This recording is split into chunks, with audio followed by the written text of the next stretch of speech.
Welcome back to Business Owners Speak. Today, I'm thrilled to have with us Meg George with the George Philanthropy Group. Meg, how are you today?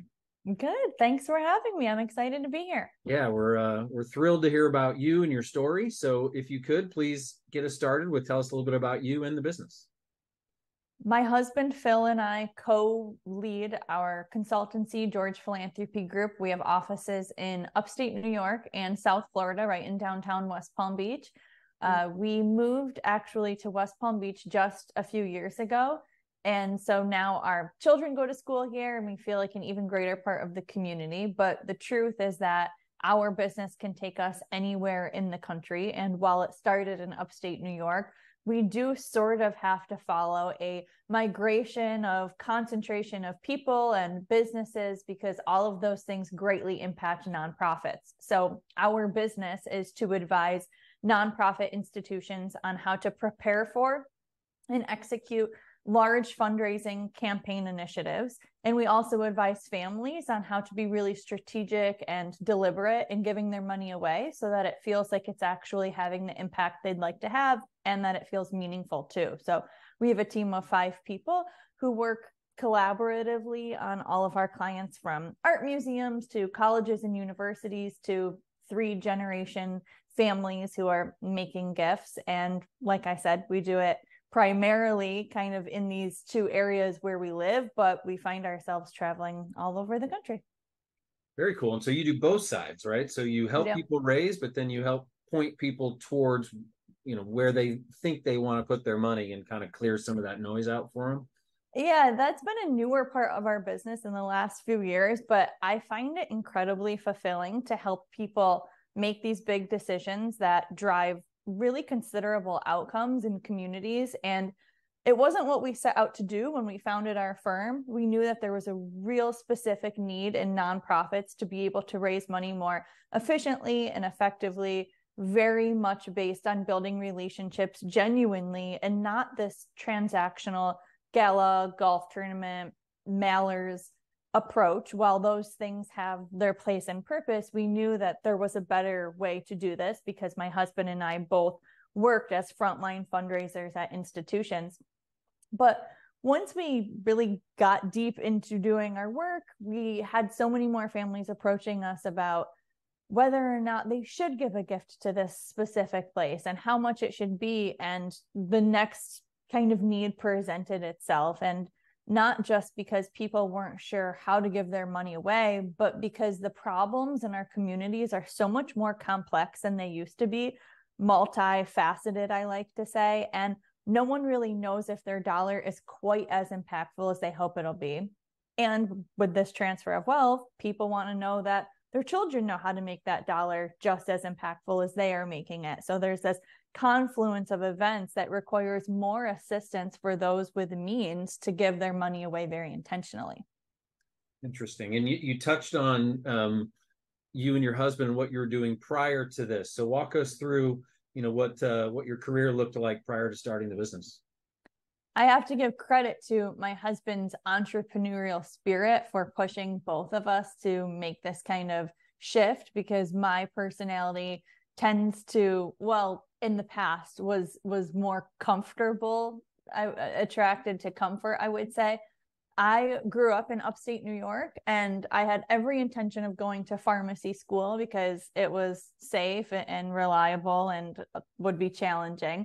Went on the class trip to France my senior year of high school and thought, no way am I going to pharmacy school. I could study French and study abroad in France and have this whole different life. So much to my parents' dismay, I went to a liberal arts college, got a French degree, didn't have a great plan for life, knew I didn't want to be a teacher and things were pretty limited with a French degree in Syracuse, New York. So I stayed at my alma mater as a fundraiser, and they would put me on a plane to Washington, D.C. and Philly and, all of these places I really had never been, to be honest, to meet with alums and solicit them for gifts. There was a business school campaign going on. So it was really exciting because I got to meet a lot of people who were just successful and interesting. And I realized that I loved to learn about them and that I wasn't afraid to ask them for money. So at the same time I met my husband, he was a lawyer, actually, in-house counsel for a company that made flatware in upstate New York, and loved building relationships just like I described, but didn't love being a lawyer. So he jumped into philanthropy also. And we met on this campaign. We both went on after that to do the same kind of job, but at an even more challenging level. And from that one particular project where we met, a lot of people would call us and say, hey, this was really successful and fun. Would you talk to the board of my whatever organization about what we did there? And one night we were like, we definitely can make a business out of this. Other people are doing it. They're getting paid by our organizations right now. And we both left our jobs. This was almost 9 years ago, and founded our firm and realized that we could work anywhere. So we started traveling to places like South Florida, where we love to be anyways, to drum up some business and do some work. And then ultimately followed where a lot of the business was. Very interesting. Congratulations on almost 9 years. That is very few get to 5, and way less even get to 10. So congratulations, and good for you guys. And so walk us through kind of how the relationship works with, like, if I find you and I'm looking to raise money for whatever reason, walk us through kind of what the process is with you.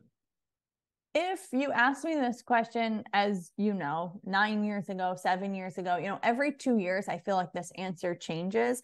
At the beginning, it was really anyone at any organization who wanted to raise money. I knew I could find a way to help you, and that I could charge for that because I was successful and knew how to tell other people how to be. But now if you call me and you say, hey, I just founded this nonprofit, I don't really have a lot of time or money, but I need millions of dollars and I could really use your help. The truth is that someone else would be a better fit, because now our team is so intentionally built as kind of like a pod, almost like you see in management consulting, where we can't just tell people what they should do. We have to take on some of the doing ourselves in conjunction with the advising. So when someone calls us, we have so many questions for them before we can decipher if we would even be a good fit to meet with the rest of their leadership team. And so if you worked at a college, right, or a private day school, or you work at a YMCA, we have several YMCA projects throughout the country, then we might say to you, tell us what stage you're in of your kind of fundraising journey. Are you just thinking about, you're visioning right now for what could be? That's the perfect time for our group to get involved, because we have 5 people who all work together on one niche thing, but have our own expertise within that. So we want to help you solidify the vision and write a case statement for what this project could be. We want to meet with your potential donors ourselves to gather information and write a report for you and give you a timeline and recommend all of these details that we can only do if we're kind of there at the onset and we're really hands-on with the project. So the ability to pay for a full team of people, the need for somebody to be as involved as we are going to be, and a good enough size project where it really makes sense for the organization to make this investment. Those are the things that we think about and pose a lot of questions around right at the beginning. Sure. And so do you get approached sometimes by well-established organizations that are either struggling, maybe they've had a change of leadership and they're kind of struggling, and maybe getting inputted into that isn't a perfect fit, or are you able to help them as well? We can help them as well, but we're choosier now if a campaign, for example, has already been tested. So in our industry, we use feasibility studies a lot to see whether a fundraising initiative actually has legs and it can be successful.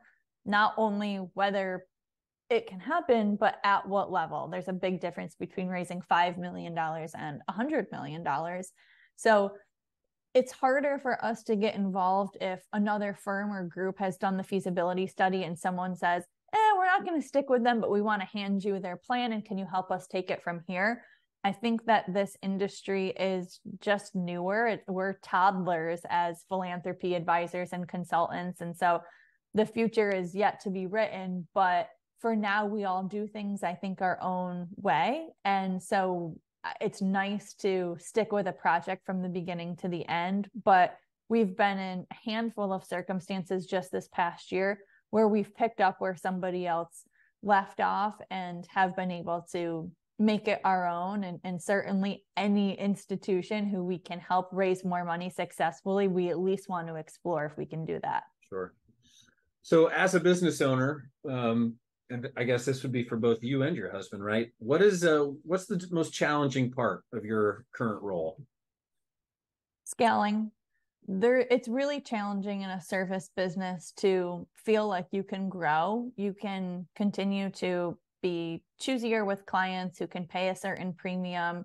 You can also continue to point to new experiences and skill sets that you have to make your own service offerings multidimensional and charge more that way. But if someone wants me or my husband to advise them, and we hire 3 people who graduated from college last year who we trained and we like and we really trust, but they don't want to pay them, we're in a predicament. And that's the feedback I get the most about fundraising consulting, philanthropy advisories, is that the same people who pitch the business don't show up, and then they don't get more business. And what's been hard for me and my husband is we pitch business and we show up. So we feel really good and proud about everything we've ever done and touched because it's ours and we know the quality that we deliver, and we love and trust our team very much. But it's hard to hire and scale. We've had to be creative about other ways to keep things interesting. I just wrote a children's book about philanthropy, and I love to write, but I love to write for adults. So this had to train and flex new muscles for me, but I knew that it would be fulfilling and challenging and also a new tool for us to attract different kinds of business or maybe meet new families on that side of our business. So I think as entrepreneurs, you really are moved and fulfilled by feeling like there's some next thing to get while celebrating and enjoying what you have. So you constantly have to check in with yourself and your partner on what is next if you can't go hire 50 people to do your job. Yeah, that is a consistent and regular challenge for successful small business owners to kind of, how do I get over here? I love where we're at. We're doing amazing things. We love our clients, love our team, but there's still more out there. And that jump, that gap, removing yourself a little bit from touching every single piece of the business is hard to do, no doubt. Yeah. So don't beat yourself up too much. It's hard to do. Yeah. So what are the next couple of years like in the future look like for the business? I think we'll take on more families than we have. I really love meeting people's children, to be honest, and hearing what excites them. It used to be 5 years ago that someone said, hey, would you come do a retreat for me and my kids? I want them to know more about philanthropy and how my spouse and I are giving this money away. And the kids, right, would be 44 years old. Well, now people have come into money who want to give it away at the tens of millions of dollars tune, and they have 15-year-old kids or they have 50-year-old kids. So I'm very curious about and motivated to make sure that the rising generation of philanthropists feels empowered and knowledgeable about how to make this world a better place strategically and not transactionally, and how to hold nonprofits accountable to be healthy and strong and do the things for the communities that they say they're going to do. That requires us to make philanthropic investments in them, and it requires them to spend money on great professional people and services that they're going to carry out. So I think that as much as I can be on the front of this movement where we treat nonprofits more like for-profits, the businesses that they truly are, and that we attract more business-minded people to the nonprofit sector, I'm passionate about that, just as I am about making sure that our children grow up to believe they are philanthropists. And so continuing to advise nonprofits and take on more families is definitely in the cards, and hopefully we just continue to innovate around what that means. Yeah, amazing. So Meg, what is some advice you would give for a business owner who's fairly new or someone that's looking to kind of take the leap and start their own business? You have a couple words of wisdom you would provide? don't try to be everything to everybody is my biggest advice. When I started out, people would ask me, could you do this thing that was really a stretch of my skill set? And we were establishing our business. And a lot of times I said yes. And then I regretted it because it didn't fulfill me. It wasn't what I was best at. And then I didn't leave that client with the greatest impression that I could have, because I agreed to do something that wasn't in my, necessarily my expertise. And so I see a lot of people in the fundraising industry go out on their own and say, I'm going to be a philanthropy advisor or a fundraising consultant now. And hey, I can do any of these 12 things. Well, if you're not getting work, it's because no nonprofit looks at a list of 12 things and thinks, oh, this one person definitely is fantastic at every single one of those.